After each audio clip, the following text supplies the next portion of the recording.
it is Sue from Aging Joyfully. I'm going to give you a couple reasons why I left education. I thought I would never make this video, but after the shooting this week, I thought that we should discuss it along with, I'm seeing there's such a shortage of teachers. Please check out our other videos. We have so many. We have fun ones, a few serious ones, health ones, dog ones. We have all kinds of videos. Check them out. I'll put some in the description. I'll put some links in the description below. So feel free to check them out. We have from shorts up to 35, 40-minute videos. Okay, so I got certified to teach 13 years ago, late in life. We had moved frequently with Steve's job. I had worked in the business. I had worked in the business area for years and was then able to work as we kept moving. And most towns we moved to were small towns that didn't have a lot of job opportunities. And we just, I did work. I just didn't get paid for it. It was tremendous work to get all of our records together for doctors, schools, and whatnot, and to oversee our children, make sure that they were adjusting to each area and exploring the new areas, having their friends over, volunteering in their schools to make sure that everything was safe. So it took me a while to go back to become certified, but I finally did during the Great Recession. As that had always been a lifetime dream, I've always wanted to be a teacher, but did not go into it initially from college because of the low pay. When I went back to school in 2012, I was discouraged by everyone from family, neighbors, friends. Even the school I went to discouraged us to do this overpriced, expensive one-year certification program because I already had a degree. So I did not get a permanent position, and they did not help you get a permanent position. Basically, most of the people who got positions were in that position and then got certified. I found out that, amazing to me, with the low pay and difficulties in the field, I found out that this is a job where you really need to know people. You really need to have friends and family in the field to get a job. That was surprising to me. It's not the most qualified, but the person who knows the most. The South is the Bible Belt, and I saw most people who were hired had a minister in their family, either their father, their husband, their son. They had to have a minister in the family. Most of the people are Baptists, if not Baptist Presbyterians. So even if you're a Christian, that's not even good enough. There was tremendous discrimination, which I'm not going to get into that, but I saw people who were not even so really that qualified. But if they went to church with the principal, they were guaranteed of securing employment. And I'm not Baptist or Presbyterian, but I am a Christian, but that is not good enough. But I'm not going to say that's why I quit. That is not why I left. The number 1 to number 5 reason is all the same. It is total lack of respect. I worked long-term subs in 30 different schools in 4 different systems, and I got no respect from the children, teachers, administration. Now the children probably respected me the most. The students were probably the most respectful overall, the largest percent of them. A couple of teachers, but very few. A lot of them accused me of trying to steal the job of the teacher who was on leave, which I didn't necessarily want her job, but I had hoped to get some permanent job with benefits. I worked, and when I did a long-term sub, it would be 60 hours of work. I often had to spend, I think each long-term sub job I generally paid $100 because the teacher knew if she was on maternity leave, she knew she wasn't coming back, and she would take all her supplies. And it's hard to teach for 6 to 12 weeks without supplies. And no, the school wasn't going to help me. Maybe the teacher already got that money for that classroom and whatever. I had to buy supplies. So in addition to having extremely low pay, I had to buy supplies, which we were able to do it. I often worked a night job to help pay for those supplies. So I was really burnt out. I mean, I was working these long-term subs, which require 60 hours, but I didn't quit on my own. And it was fall of 2019. I did sense things were getting difficult. I saw parents starting to get laid off, and I didn't know what was going on. There was nothing, I believe now, the pandemic it started well before March of 2020 in other countries, and I believe it somehow trickled down to us. I saw parents losing their jobs and a lot of stress that fall, and students were really, really on edge. And I had a long-term sub that was really, really challenging. It was really January 2020. It was tremendously challenged. The students were disrespectful. It was extremely stressful. And because they wanted to save money, they had many different teachers in there to not pay that long-term, that extra $10 a day.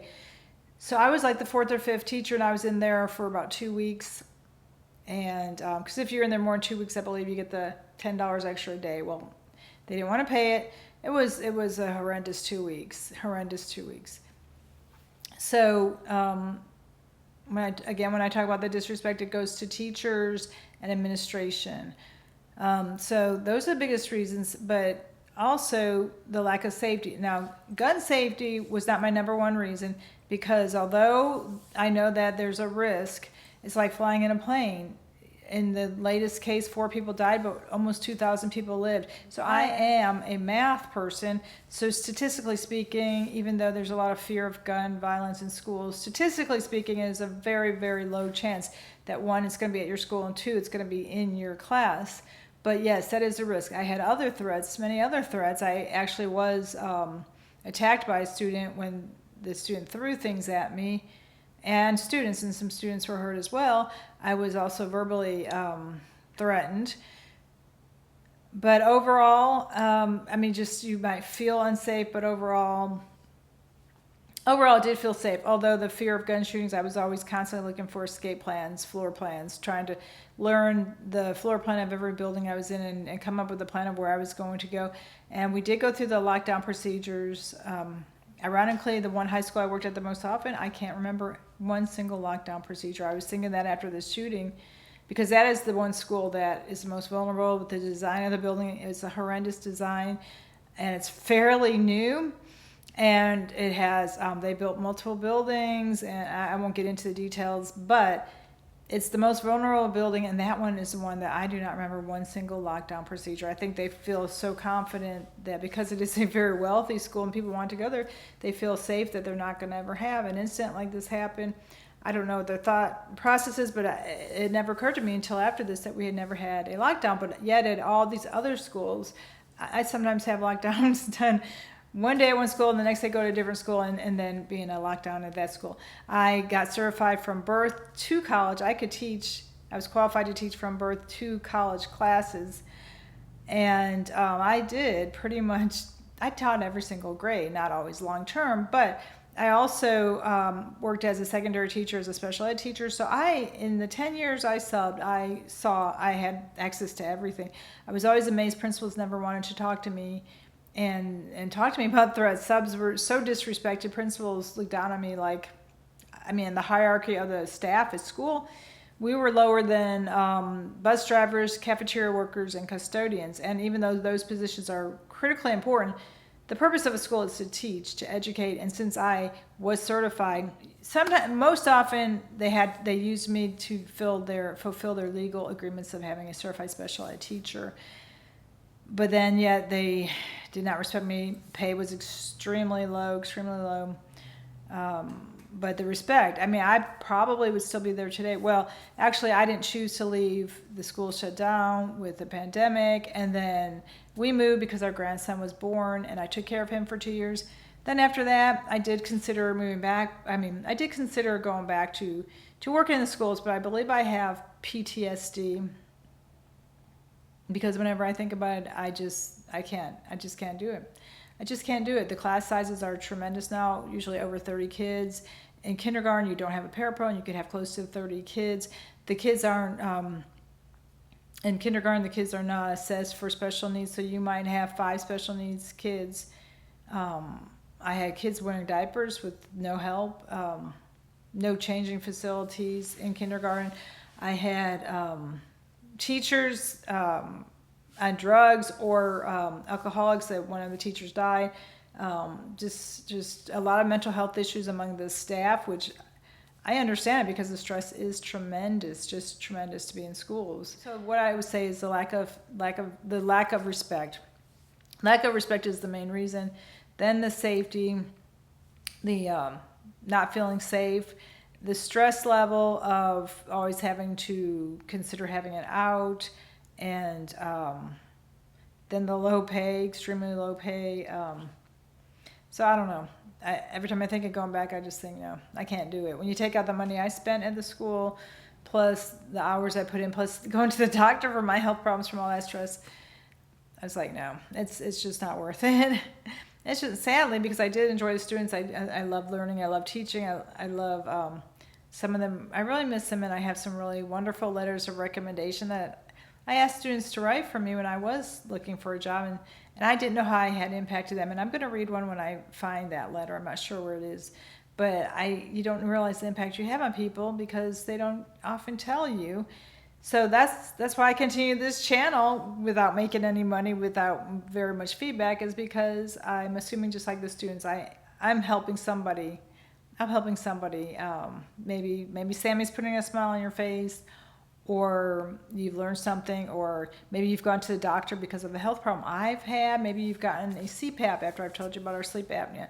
I know my family thinks it's terrible that I'm telling my personal health issues, which aren't unique to anyone. They're age related, and I have nothing really major. I'm actually very, very healthy. But I'm hoping that what I've shared with skin cancer or sleep apnea, that you've gone to a doctor, or the diet that we've changed. You've tried to lose weight, and I talked about how I was finally able to lose weight at an older age, which is so challenging. So if you really have enjoyed this video or any other video, please give it a thumbs up and subscribe. Hit the notification button and share it with people who may be impacted more. I don't like to talk about negative things, but I don't know. One news story today said shootings are a fact of life, and a father from the Parkland shooting said, no, they're not a fact of life. In my world, yeah, they were, because he lost his daughter. But he said, no, shootings are not a fact of life. And he pointed out this low number of shootings in comparison to the number of schools. And that's not something to be just accepted because you hear it on the news. So until I see you again, next video should be a little bit more upbeat, and take it easy.